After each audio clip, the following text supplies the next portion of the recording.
Starting a business is hard. Staying in business is even harder. Here's some stories from some of our members on the South Side.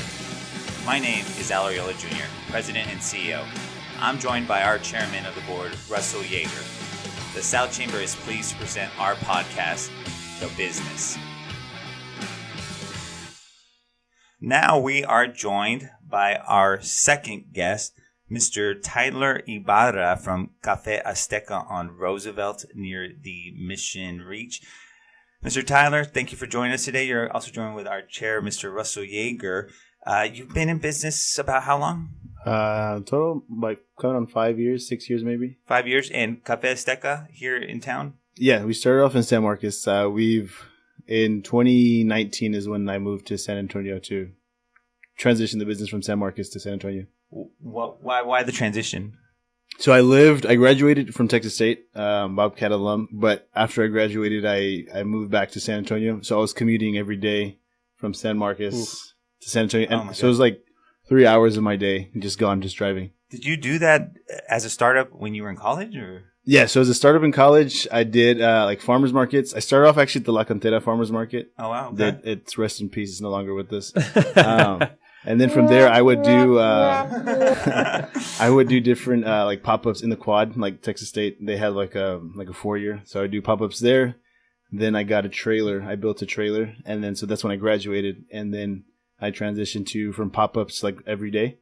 So then San Antonio, San Marcos every day for 3 years. Man, I could keep going with questions. I mean, yeah. I'm sure your mind is going here. Well, that's a lot of steps just to be in business. So, like, what made you passionate about coffee, right? Because you don't go pop-ups to La Cantera to trailer to store in San Marcos to store in San Antonio. What made you passionate about coffee? So I was going to school to be a lawyer. Oh my gosh! Okay. I was political. Lawyers need coffee. Yeah. So I was actually double major in political science and criminal justice. And as my grandma likes to put it, now you went to school to be a lawyer, now you sell coffee and donuts. Yeah, nice. So I worked at coffee since about 18 in Starbucks. So I worked as a barista. Yeah. Then I managed my senior year. I was actually, my Honda Civic that also is no longer with us, it was 2012. And when I got rid of it, it had like 350,000 miles. Wow. Just because it was just nothing but going back and forth. Oh my gosh! So then I lived in San Marcos, managed a Starbucks in San Antonio, which was at Tesoro. It was like the oil company that was based right. Yeah. So I managed that Starbucks, and so I met a lot of cool people there. And like I always tell people, coffee is pretty much 100% personality, and it's not even about the coffee. So anyways, people fell in love with me there, and there was one particular vice president. He was from London, had this super cool James Bond accent. He even had a really cool Jaguar. And so he was like, we were talking about soccer because he was like the only person in San Antonio that actually likes soccer or football or whatever. And we were talking about all the England teams. So then this one particular conversation, he was just like, he's like, Tyler, if you can do this for other people, you can do it for yourself. 100%. And like his James Bond accent, and that's what convinced you, huh? That changed my mind. That made my mind. So 2 weeks later, I went to Mexico. I bought a little taco cart. Totally not regulated at all. I brought it back, then realized like I couldn't sell coffee out of it because it wasn't adequate at all for selling coffee. So I sold it. I flipped it, made $200 with that on top of birthday, because my birthday and Christmas fall like a few days within each other. So I had gift cards. So with that, I built my first trailer. Wow. So you started selling coffee out of your trailer, right? Yeah, I started to. So it's funny because I actually worked at a hotel in New Braunfels. So I'm just along 35. Oh my God, so I worked at a hotel in New Braunfels, and our maintenance man, Chris, did some things that we can't say on the podcast. But anyway, so he was a maintenance man, and the hotel that I worked at allowed me to build my trailer, have it there, and have Chris build my trailer like as he got off of work and stuff. So it was almost like a hot rod, my first trailer, because it was parts from different places. So my door to get in the trailer was a restroom door that they threw away. Someone had gotten drunk one night in the hotel, and they punched the restroom door, and so there was a hole in it. And those restroom doors are a little thinner than normal doors. So that's why, as you saw my trailer, what I did was I flipped it. I put cardboard on the inside, so the hole was facing me. Like, I didn't care. And so I primed it. Frankenstein looking pretty thing. much. Yeah. And so I made stickers of the trailer. And it looks super cute, like in pictures and stickers. But if you saw it, it was anything but cute. Well, so you go ahead. Well, I was going to say, so 5 years later, I mean, that's a pretty good milestone. I mean, I started my own business just over 10 years ago. I mean, getting five years down, that's a big deal. So where was that point where you're like, okay, like this is like I'm doing this. This is like a real career. I'm not working 6 jobs to try and make sure that I have a coffee cart. Like this is my thing. So, I mean, it still hasn't really hit me. It's hitting me now, now that I become a roaster. And so, like some of the people that I looked up to as I was coming in and like seeing, kind of almost comparing myself, like, okay, if I can get to where you're at in a few years, or now that I'm here, like what's next? So now that I pretty much have, accomplished some of the things that I've set out, and some things that I didn't even, so I became a roaster a little quicker than I wanted to because of, COVID. And so now, as I'm hitting like some milestones, it's kind of just it's exciting, I guess, for needless to say. Well, I'm very curious. What you could have chosen anywhere in San Antonio. You talked about how you were at the La Cantera's farmers market. Well, why Roosevelt? Why the South Side? I do a lot of story based, like I tell a lot of stories, right? Because that's like I said, coffee is personality. Coffee is what it's connecting with people. I'm from the South Side, and hey, well, I'm going to interject real quick. Sure. When you said taste, there's only so much. Yeah. Bobby brought me over when you sent him over a coffee for me. Man, that had all kinds of good taste. Like, there was taste in that coffee. Don't sell yourself short. Don't sell yourself short. So, no, I mean, the taste is good too, but there's a lot of good coffee, but there's a lot of boring people who serve you coffee. No, fair enough. And so, anyways, I forgot what the question was. What was the question? Why the South Side? Why the South Side? So I was actually in the East Side. Like when I first made my transition, I was in the East Side. Really good location, but it just didn't, for whatever reason, I outgrew it, in lack of a better terms. There's stuff behind the scenes also going on, and COVID kind of allowed me to leave that situation and kind of come into a better one. And so there was actually 2 other places. I was actually looking at Brick at Blue Star and Pearl. If you're from San Antonio, you're like, oh, why wouldn't, like, that's an obvious choice. Like, you should go to Brick at Blue Star or go to Pearl. Like, you're just going to print money.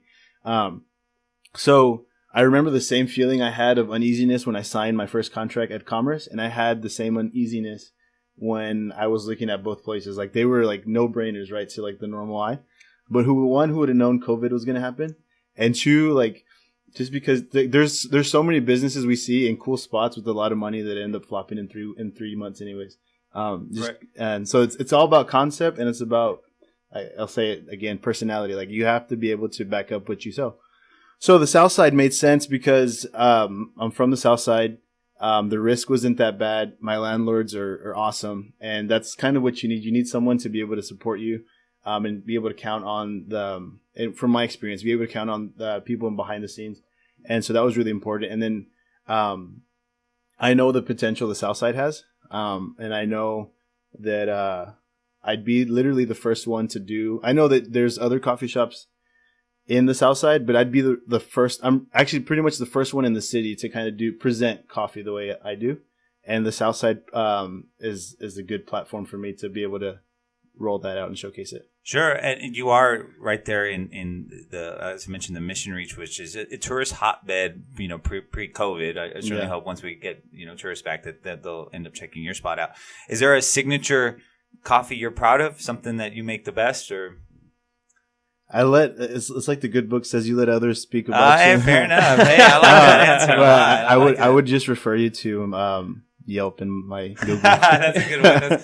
Well, why don't you share that? What are your social media handles? It's Cafe Azteca. It's just there's actually a whole bunch that popped up after me, but I'm the one with the most followers. So it's just cafe.azteca on Instagram, and then Facebook is just Cafe Azteca. Gotcha. Just look for the big Aztec mask. So you said 2 things there where you're going through the story that intrigued me. I'm going to start with the first one. Sure. You mentioned that when COVID hit, you decided, you didn't say, hey, I'm just going to shut this down. You actually said, I'm going to get creative and I'm going to start roasting my own coffee. Yeah. What was that decision like? So it's just honestly just to cut margins. Coffee, people don't realize how expensive coffee is. And coffee was my second, besides rent, coffee was eating at my cost. And so why would I pay, let's just say Roaster X, right? Sells me coffee. I pay Roaster X a certain amount. My margins are obviously not going to be the greatest, but I'm also promoting Roaster X in my coffee shop.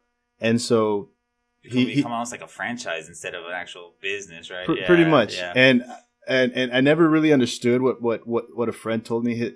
I really can't say what he told me on the podcast, but he says, why, instead of, I'll put it to you this way. He told me, why are you going to be promoting, or do you really want to be their coffee shop Roaster X's spokesperson? Right. I get where you're going with that. Yeah. And I always saw it as like, well, this Roaster X has this ability, and they promote you, they do this X, Y, and Z. But at the end of the day, is if you can keep more money in your pocket, that's the key. Sure. So in addition to more money, have you found yourself able to maybe differentiate yourself a little bit because you've been roasting your own coffee? You can do different things. Yeah, 100%. So it's almost trying to contain myself just in excitement of trying to explain, like I said, no one's ever really done coffee the way I've done it for the past 5 years. And now I'm now that I have a roaster, I can expand on that. So I was a failed athlete as well. So what sport? Football. Oh, okay. Like American football. And so I have to clarify that. And so anyways, I was competitive throughout college. I mean, in high school, and I could have walked on if I wanted to, but so that the same competitiveness kind of transitioned into coffee. I'm like, dude, it's not that I can roast coffee better, but let me present it in a way that's never been done before. Right. And so I'm Mexican, right? Like Mexican American, whatever. But I have an advantage of having knowing the culture in Mexico, and not just like, I'm probably gonna get grilled for this, but like a lot of people here in San Antonio. I'm gonna save you on this one. I think I know where you're going with this. Yeah. Is that South Texas has its own culture, and it's different. Not good or bad, but it's different than Mexico. Yeah. So and just like Colombia, Argentina, right. X, Y, and Z regionals. Yeah. So I have the ability to show people both sides, right? Sure. The Mexicans from here and the Mexicans from here, and kind of be the bridge. And for the past 5 years, that's what I've been. And I tasted that. Yeah. So I have a lot of family from Mexico. My dad is from Mexico. Yeah. We go visit my wife's family every year, except, COVID year. But we go visit. I tasted that. Sure. I legitimately tasted it. I said, "This guy's is he from Mexico?" And Bobby was like, "No, I think he lived there for a while." That's the thing. I just keep you guessing. Right? And it's like, and so the cool thing about is again, like coffee comes from where? Like predominantly Latin America, and Central America. Africa, right? Yeah. But Indonesia, Indonesia. But hardly ever do you see the owner reflect where the coffee comes from. Sure. So I'm in a unique spot to where, like, hey, like this guy is actually like embracing the culture. He's actually from the culture, and so that gives me an edge that all the like coffee shop X, Y, and Z don't have. Right? Like there's no way that they can not compete, but they can't play in that lane, if that makes sense. Sure. So this is something that you've never really seen. And especially on the roasting side, it's a brand, right? Like Starbucks is a brand, Coffee Shop X, Roaster X, they're brands. And so my brand of coffee looks 100% different from anything you've seen in San Antonio and even in the United States. Like I've done my research. There's no Mexican or Latin coffee roaster in the US. And coffee shops wise, if the owner typically is Hispanic origin, if you take the owner out and you just go based off what you see, what the coffee shop looks like, you would think a white guy owns a coffee shop. Sure, like it's not like. Well, we do have another coffee shop member that's very good to us, very loyal to us. But to your point too, she's from Colombia. And she's very proud of her Colombian heritage and her Colombian story, and right. and the fact that she is supporting a small farm in Colombia that's pretty much a woman owned. But yeah, like you mentioned, yours is different, and I think maybe the spirit of why both of you guys are joining our chamber is that we try to do the same. Like even this podcast is, you're not seeing other chamber of commerces, kind of in this lane or this space either. So we try to do very much what you've been doing with your business, and we're happy to have you as a part of our organization too. I think how have you been doing? Throughout COVID, has it been steady? You've been. It's been steady. Weekends we have a lot of fun because we get a lot of people from outside the South Side come. And you can tell as soon as they pull up in their BMWs and stuff. You can tell what area code they're from. But to the point, and you ask yourself, why is the weekends busier? Because I'm bringing people from other parts of the city that want to know, like, what the heck is this guy? What is he doing? Yeah. Why aren't they going to your neighborhood coffee shop? They're passing their Starbucks, right? They're passing 30 coffee shops to come to your coffee shop, right? Yeah, literally, just to get cultured, right? Right. And so that's the cool thing, that I can offer something no one else can in the coffee industry or in the coffee world, I guess, whatever. Yeah, I mean, I'm hoping that other people listen to this, because you're actually giving a serious business lesson, even though you're not like posting it that way, which is you found a way to differentiate yourself and make yourself unique.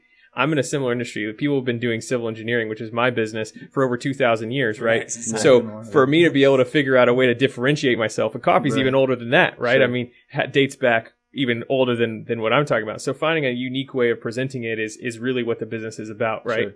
Sure. And that's really cool that you figured that out. So you mentioned one other thing that I really wanted to have you kind of expand upon. You said like coffee is personality, but you've talked a lot about community, right? So what about this community supports you, whether that's the chamber or whether that's the community around your business, where you said you kind of felt more at home here? What about the community has done that for you? I think I learned right away that if I wanted to succeed in coffee, or even this is in business in general, you have to put like others in the community ahead, or you have to be involved in the community in a genuine way. So Jimmy's with me. He's been a customer from the Blue Trailer. So he's Texas State alum.